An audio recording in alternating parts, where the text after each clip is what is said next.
தேவனுடைய நாமம் மகிமைப்படுவதாக. இந்த புதிய நாளுக்குள்ளாய் நானும் நீங்களும் பிரவேசிக்கும்படியாக தேவன் நமக்கு உதவி செய்திருக்கின்றார்.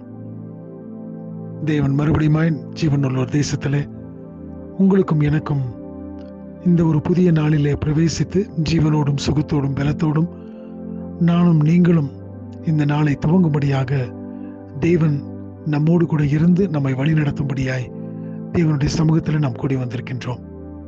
ஒவ்வொரு நாளும் கர்த்தராகிய தேவன் தாமே நம்மை இப்படிப்பட்ட ஒரு முறைமையில வழி நடத்துகின்றவராய், இப்படிப்பட்ட எல்லா விதமான சூழ்நிலைகளிலும் உங்களையும் என்னையும் காத்து தப்புவித்து நமக்கு வேண்டிய எல்லா காரியத்தையும் அவர் சவதரித்து தருகின்ற தேவனாக இருக்கின்றார். ஆகினாலே இந்த நாளின் காலை வேளையிலும் கூட அவருடைய சமூகத்தில் வந்திருக்கும் பொழுது தேவன் என்னுடைய மிகவும் கீழான ஒரு நிலைமையிலிருந்து என்னை தூக்கி எடுத்து இன்றைக்கு நான் ஒரு உயர்ந்த ஒரு ஸ்தானத்துல இருக்கிறேன் என்று சொன்னால் அவருடைய அன்பும் அவருடைய கிருபை மாத்திரமே. 113வது சங்கீதத்தின் 7வது வசனத்தை நான் வாசிக்கின்றேன்.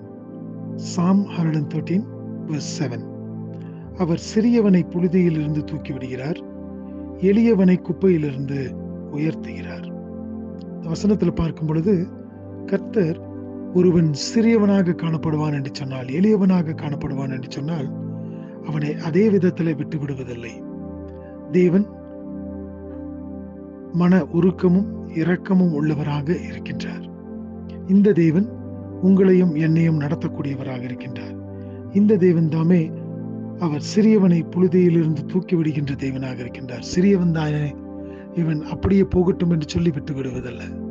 ஒருவேளை இன்றைக்கு நான் இவ்வளவு சிறியவனாக நான் காணப்படுகிறேனே, என்னுடைய வாழ்க்கையில என்னுடைய குடும்பங்களில நான் இப்படிப்பட்ட ஒரு நிலைமையில கீழான நிலைமையில இருக்கிறேன் என்று சொல்லி நீங்கள் எண்ணுவீர்கள் என்று சொன்னால் ஆண்டவர் சொல்லுகின்றார், அவர் சிறியவனை புழுதியிலிருந்து தூக்கி விடுகிறாராம். சோர்ந்து போகாதே சகோதரனே, சகோதரியே.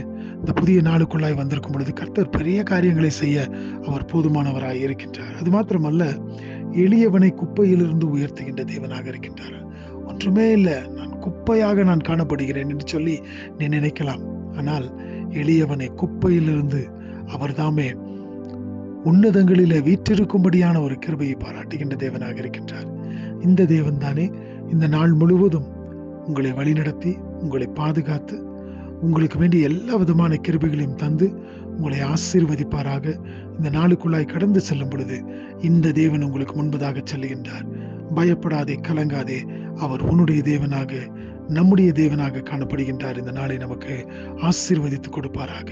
ஆமென்.